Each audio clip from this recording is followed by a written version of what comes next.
پهلوان نماینده جمهوری تاجیکستان میرزا جمیل رمضانov و یک تکی سبز نماینده جمهوری تاجیکستان ابوبکر شرف.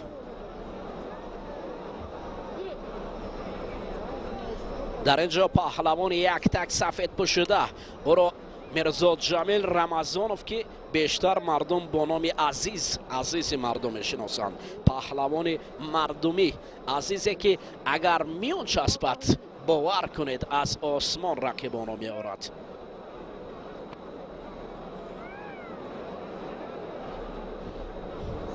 حالا عزیز اگر میگویم شاید برای بیشتر مخلصان آشنا است. با شرف ابوبکر مبارزه دارد. یک تک سفید به بر کرده است عزیز هم به مثل نجمیدینوف در گشتن سامبو نتیجه های بلند دارد. عنوان قهرمان آسیای سامبو را دارد. رؤف حکمتوف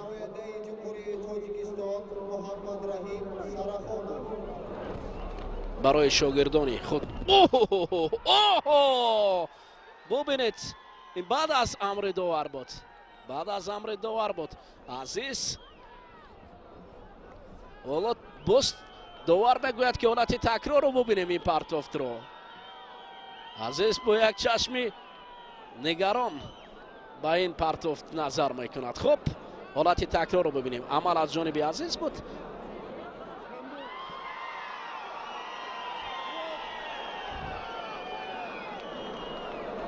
بدن یا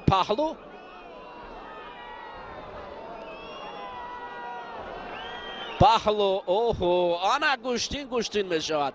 یک پهلو بدن برای ابوبکر شرف دادن. خب اکنون عزیز چی کار انجام دادم؟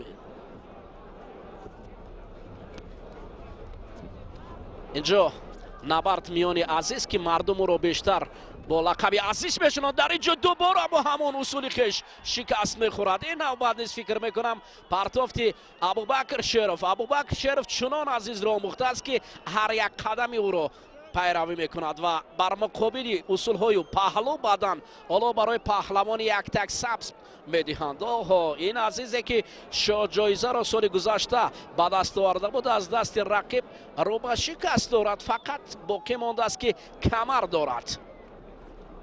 کمر داشتن برای عزیز یگانه راه است که او را میتواند با پرتافت حلال سربلند کند وگرنه رو به شکست دارد. ابوبکر شرف و مثل شیر گوشتین میگیرد. آفرین. میرزا جمیل رمضانوف باشد مقابل او بسیار هم جهد میکند.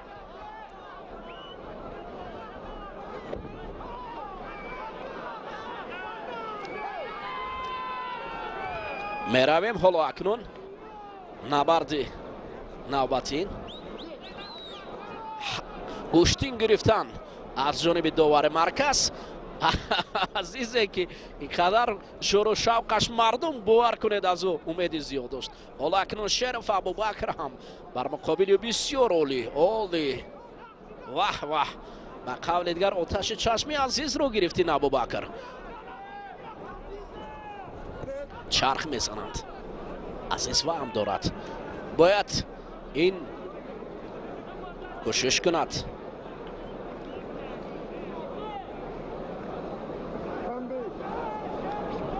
باید ترک وهم کند. عزیز ابوبکر در تو هزار جلوه است. در تو هزار جلوه است که از نظرت نهفتنت ترک خیال وهم کن آینه و نمیرسد. کی ترک میکند وهم را؟ چون که در اینجا موفق شود. یک پهلو یک بدن. حالا عزیز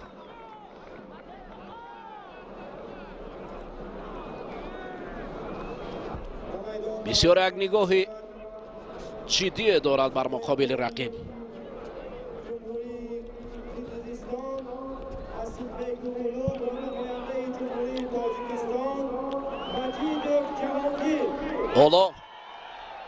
حالا از همین سببه که در اینجا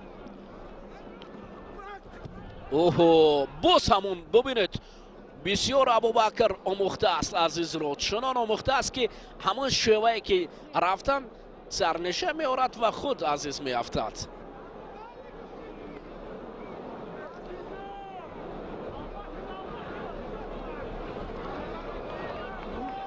پدر از کجای صدا میبردارد؟ پدر برای عزیز مصلحت میدهد. اوه ولی برای ابوبکر شرف لازم است که وقت رو کشول دهد. فقط میان داشتن است.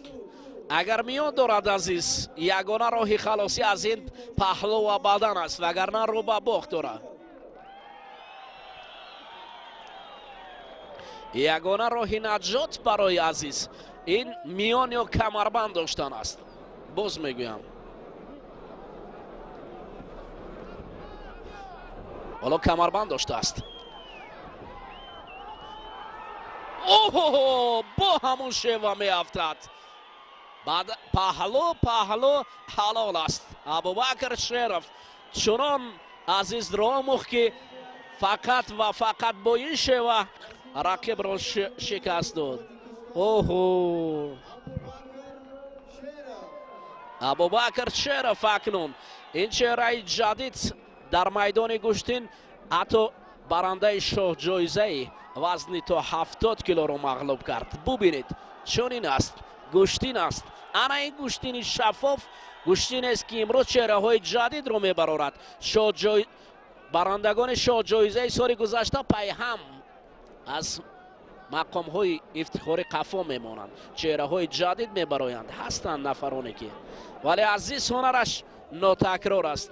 من عزیز را تا هنوز احترام به خاطر هنر زیبایش میکنم، ولی امروز در این روزی عزیز نبوده است. امروز روزی عزیز نبوده است.